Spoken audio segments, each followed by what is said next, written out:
A lot of what nurses do is help take care of patients' symptoms. So I worked with breast cancer survivors, and they have hot flashes after chemotherapy, and I didn't know about their hot flashes. And so I started learning more about the symptom, and it was really interesting what we didn't know about it. So over the last 20 years, I've created ways of measuring hot flashes, and I've tested different treatments for hot flashes. And then in 2015, I was part of a group that wrote a position paper to teach clinicians about which treatments were recommended, but I was really interested in getting that information out to the public. And I'm a really visual person, so I started sort of sketching what I know about hot flashes, and then the sketches became an idea for a whole art exhibit. We know that art can really convey a lot of information in a really succinct way.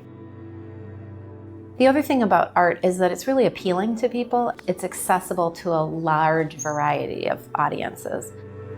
There's some research studies that show that this arts-based science education can be really effective.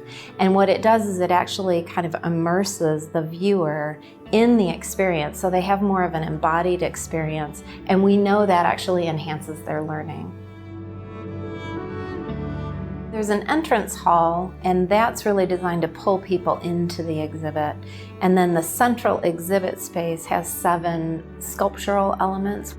That represents the 7 years that women usually have menopausal hot flashes.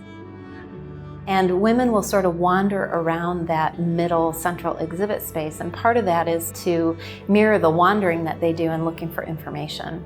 So they'll see all these different elements that tell them what hot flashes are, that they're a global phenomenon. And one of the things I knew was that women in different cultures experience hot flashes in different parts of their body. So we purchased the dress form mannequins, I painted them so that they were different skin tones, bought the silk flowers to show the naturalness and blooming and blossoming of women.